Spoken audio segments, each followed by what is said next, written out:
Hello परंतुओं, आज हम देखने वाले हैं 1857 का विद्रोह या रिवॉल्ट ऑफ 1857। अगर विद्रोह हुआ है तो कोई एक विद्रोह करने वाला होगा और एक जिनके खिलाफ विद्रोह हुआ होगा। तो यहाँ भी विद्रोह करने वाले कौन थे? भारतीय सैनिकों द्वारा शुरुआत की गई थी, या कह सकते हैं भारतीयों द्वारा विद्रोह किया गया। किसके खिलाफ? अंग्रेजों के खिलाफ। क्या देखिए, विद्रोहकर्ता भारतीय थे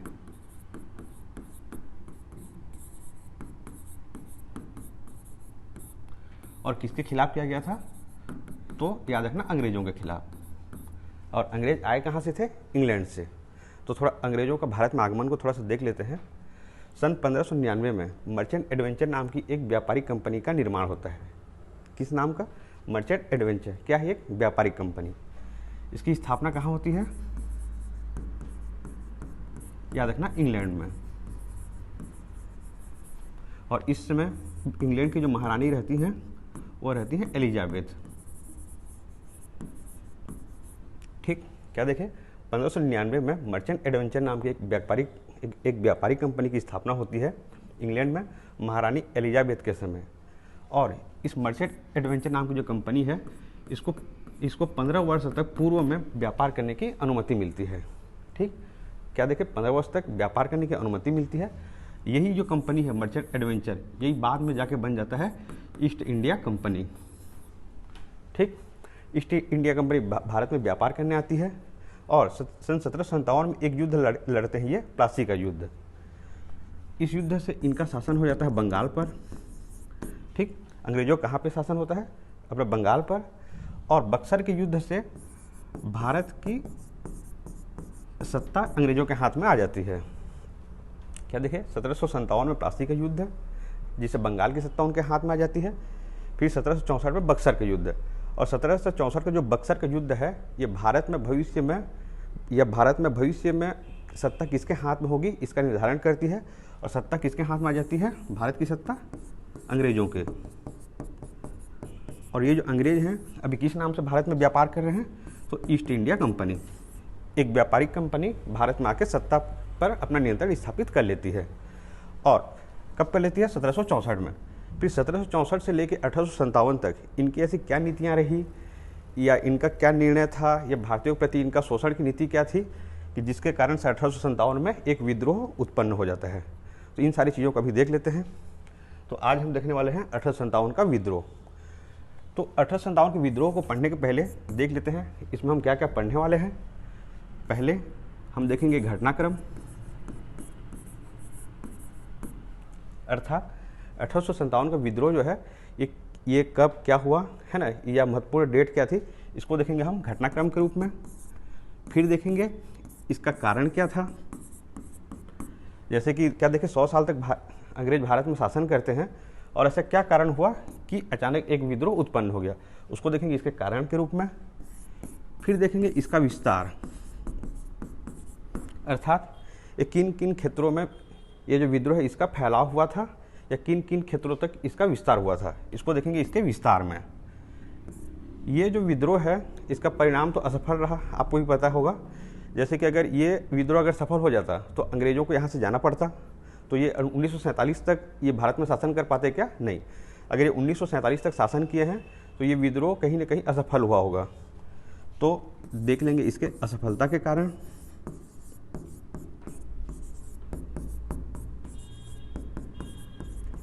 अगर विद्रोह हुआ है, भले ही अपने परिणाम को प्राप्त करने में असफल रहा, लेकिन इसका कुछ तो परिणाम आया होगा। तो हम देखेंगे उसके बाद 1857 के विद्रोह के परिणाम या इसमें क्या क्या महत्वपूर्ण परिवर्तन होते हैं। इसके बाद इस विद्रोह के बाद क्या क्या परिवर्तन होते हैं उसको देखेंगे इसके परिणाम के रूप में। फिर लास्ट में देखेंगे इसके प्रकृति या इसके स्वरूप।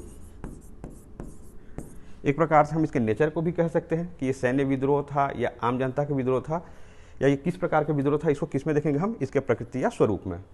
तो 1857 की क्रांति को पहले हम देखेंगे घटनाक्रम, फिर इसके कारण क्या था, फिर इसका विस्तार कहाँ कहाँ पे हुआ, फिर देखेंगे इसके असफलता के कारण क्या थे, फिर देखेंगे इसके परिणाम क्या आया और इसके प्रकृति या स्वरूप क्या था। तो चलिए स्टार्ट करते हैं इसके घटनाक्रम से। तो पहले देख लेते हैं 1857 की विद्रोह या क्रांति का क्या अपना घटनाक्रम। तो इसमें हमको याद रखना है 4 डेट, 29 मार्च, 8 अप्रैल। पहले 2 डेट को याद रखना है, 29 मार्च और 8 अप्रैल, फिर 31 मई, फिर 10 मई। 4 डेट क्या क्या हो गया, 29 मार्च, 8 अप्रैल, 31 मई, 10 मई। तो 29 मार्च 1857 इस दिन अपना विद्रोह प्रारंभ होता है। और किसका विद्रोह होता है यहाँ पे, तो याद रखना 29 मार्च को जो घटनाक्रम है वो क्या है, जो सबसे महत्वपूर्ण घटनाक्रम है वो है मंगल पांडे का विद्रोह।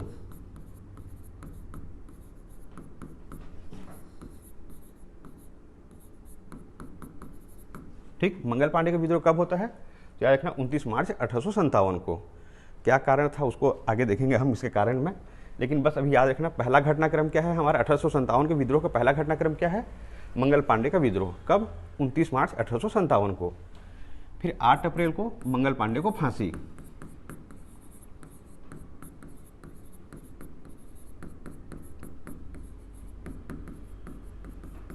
फिर 31 मई, तो याद रखना जब मंगल पांडे को फांसी दे दिया जाता है तो अन्य सैनिकों में भी एक आक्रोश की भावना उत्पन्न होती है और संपूर्ण भारत में विद्रोह की तिथि घोषित किया जाता है 31 मई को।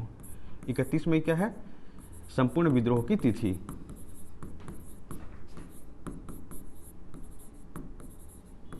ये तिथि घोषित, ठीक। लेकिन उस समय ऐसा कुछ परिस्थितियां बनती है कि ये जो विद्रोह है प्रारंभ कब हो जाता है, 10 मई को। विद्रोह प्रारंभ, ठीक। क्या देखें, 29 मार्च को मंगल पांडे का विद्रोह, 8 अप्रैल को मंगल पांडे को फांसी, 31 मई को संपूर्ण विद्रोह की तिथि घोषित होता है।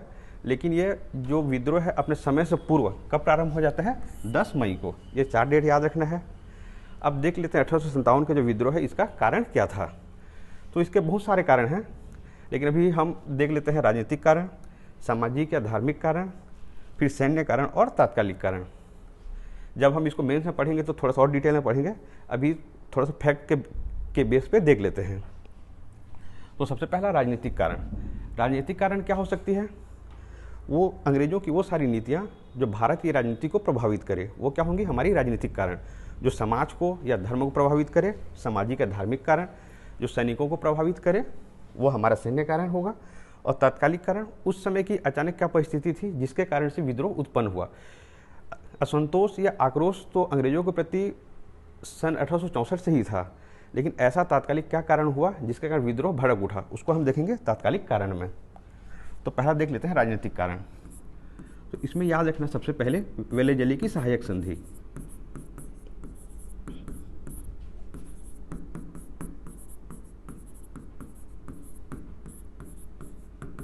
वेलेजली की सहायक संधि कब आया था, तो याद रखना 1798 में। ये भारत के गवर्नर जनरल थे या भारत के गवर्नर थे, कब, 1798 में। और ये क्या लाए थे, सहायक संधि, इसलिए इसे कहा जाता है वेलेजली की सहायक संधि। एक राजनीतिक कारण। फिर दूसरा याद रखना डलहौजी को। एक तो था इसका डलहौजी का एक हड़प नीति, और दूसरा इसने राजाओं के पेंशन और उपाधियों को बंद कर दिया था।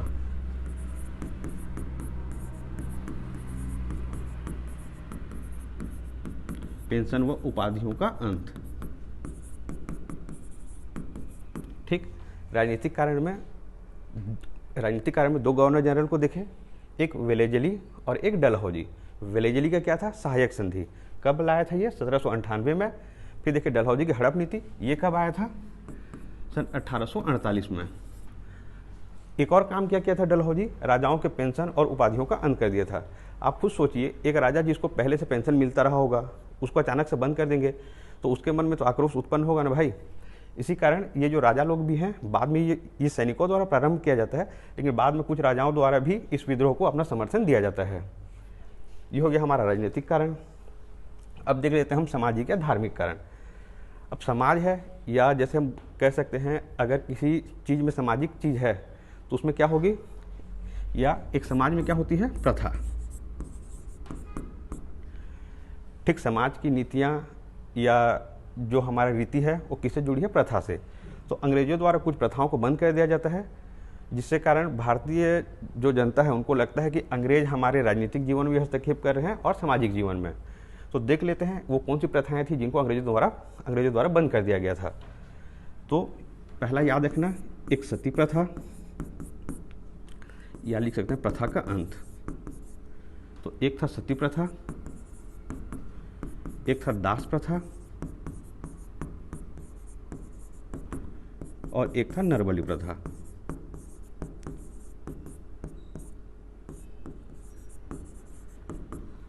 ठीक, अंग्रेजों द्वारा किन प्रथाओं का अंत किया गया था या किन प्रथाओं को बंद किया गया था? सती प्रथा, दास प्रथा और नरबली प्रथा। क्या क्या? सती प्रथा, दास प्रथा, नरबली प्रथा। ये जो सती प्रथा है ये कब बंद हुआ था? तो 1829 में। किसके समय? लॉर्ड विलियम बेंटिक के समय। ठीक, सती प्रथा का अंत कब हुआ था? 1829 में। किसके द्वारा किया गया था? लॉर्ड विलियम बेंटिक के द्वारा। दास प्रथा का अंत कब हुआ था? तो 1840 में। ये किसके समय हुआ था? एलिन बरो। इस समय भारत के गवर्नर जनरल कौन थे? एलिन बरो। फिर नरबली प्रथा का अंत हुआ था 1848 में। ये किसके शासन काल में हुआ था? तो याद रखना, हार्डिंग। ठीक, प्रथा के अंतर्गत 3 प्रथाओं का अंत देखे, सती प्रथा, दास प्रथा और नरबली प्रथा। तो सती प्रथा का अंत हुआ था 1829 में। किसके समय? लॉर्ड विलियम बेंटिक के समय। दास प्रथा का अंत हुआ था 1843 में, एलिन बरो के समय। और नरबली प्रथा का अंत हुआ था 1848 में, लॉर्ड हार्डिंग के समय। ये हो गया सामाजिक कारण। अगर बात करें धार्मिक कारण की, तो एक याद रखना, इस समय धार्मिक कारण में ईसाई धर्म का अत्यधिक प्रचार प्रसार।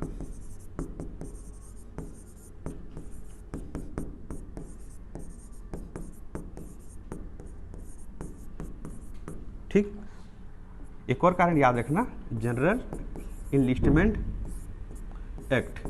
क्या था? याद रखना, जनरल इनलिस्टमेंट एक्ट। यहाँ पे एच नहीं आएगा। क्या देखे? धार्मिक कारण में ईसाई धर्म का प्रचार प्रसार और जनरल इनलिस्टमेंट एक्ट। ये क्या होता था?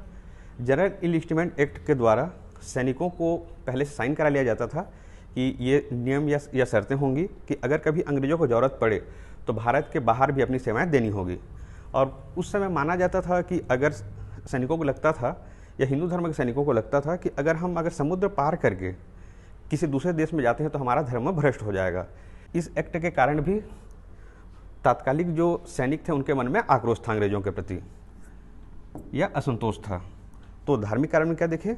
ईसाई धर्म का प्रचार प्रसार और जनरल इनलिस्टमेंट एक्ट। इससे धर्म भ्रष्ट होता है, तो ये धार्मिक कारण भी हो गया। और तात्कालिक सैन्य कारण भी हम बोल सकते हैं। किसको? जनरल इनलिस्टमेंट एक्ट को। अब देख लेते हैं सैन्य कारण।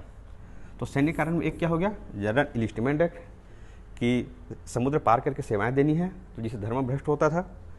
और ये जो डलहौजी थे, ये सैनिकों के निःशुल्क डाक सेवा को बंद कर दिए थे। क्या किए थे? निःशुल्क डाक सेवा को बंद।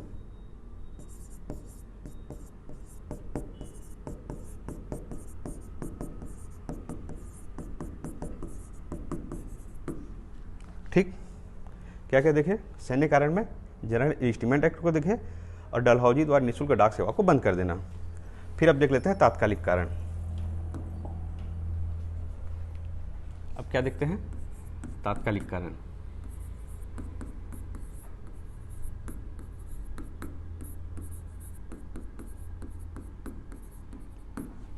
ठीक, याद रखना, मंगल पांडे नामक एक सैनिक थे। कहाँ पे? तो याद रखना, बैरकपुर छावनी में।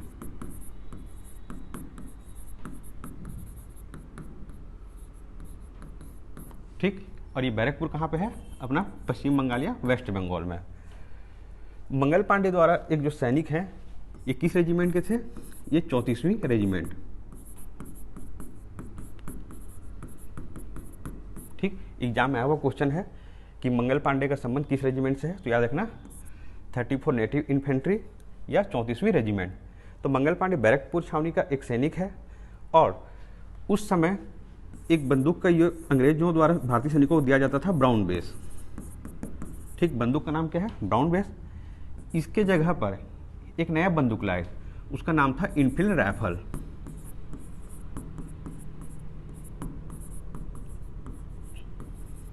ठीक, क्या हुआ, याद रखना, ये याद रखना, दिसंबर 1856 की घटना है। दिसंबर 1856 में ब्राउन बेस की जगह इन्फिनिटी राइफल का प्रयोग किया जाने लगा, और इसके जो कारतूस होते थे या इसकी जो गोलियां होती थी वो चमड़े की एक पैकेट में बंद होती थी, और उस चमड़े के पैकेट को मुंह से काटना पड़ता था या दांत से काटना पड़ता था, जो किससे बना होता था, गाय और सुअर के चमड़े से। तो गाय हिंदू धर्म में पवित्र है, और जो सुअर का जो चर्बी है, चमड़ी है, वो मुस्लिम धर्म में बहुत ही अपवित्र माना गया है। तो इसको मुंह से काटते थे। तो हिंदू और मुस्लिम दोनों धर्म के सैनिकों को लगा कि इससे हमारा धर्म भ्रष्ट हो रहा है ना। लेकिन सबसे पहले किसके द्वारा विद्रोह किया गया, मंगल पांडे द्वारा। इस इन्फिनिटी राइफल के प्रयोग के बदले इनके मन में आक्रोश उत्पन्न हुआ, और ये अपने जो सीनियर अधिकारी थे, एक थे लेफ्टिनेंट बाग,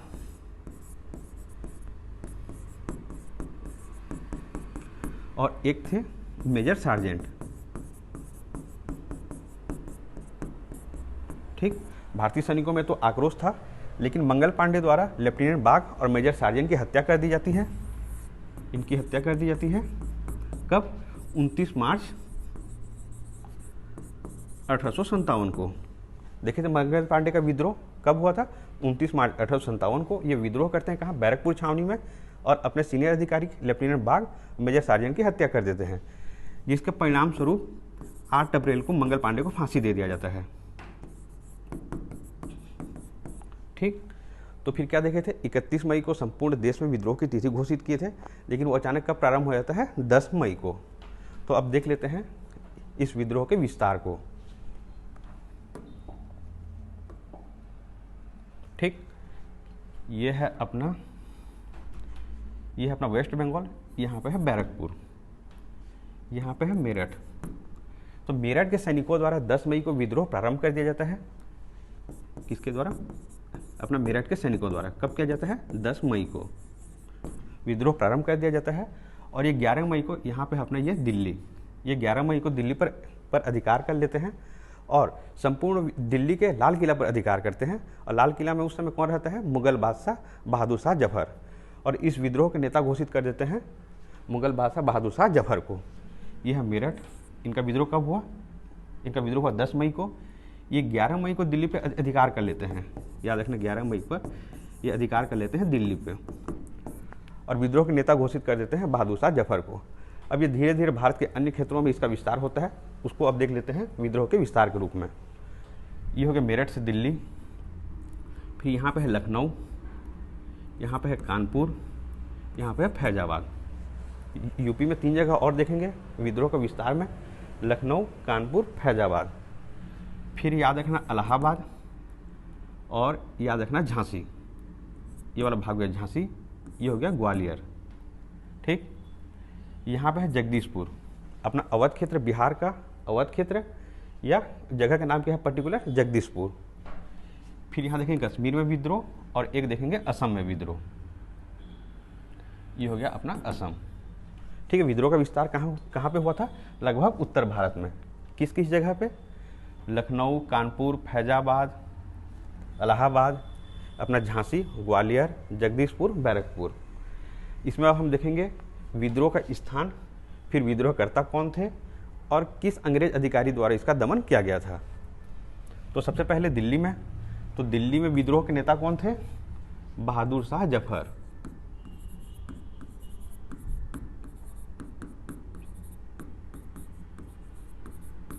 ठीक, यहाँ पे कौन है दिल्ली में, तो याद रखना बहादुर शाह जफर। और यहाँ पे दमन करता है हडसन, अंग्रेज अधिकारी कौन है, हडसन। दिल्ली बहादुर शाह जफर, हडसन।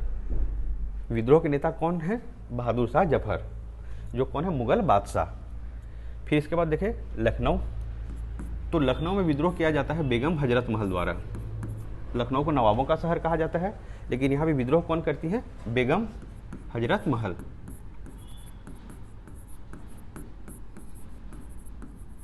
ठीक, कानपुर, यहाँ पे विद्रोह करते हैं नाना साहब, ये कौन है, ये पेशवा थे। ठीक, यहाँ पे याद रखना फैजाबाद, फैजाबाद में अहमदुल्ला, क्या क्या देखे,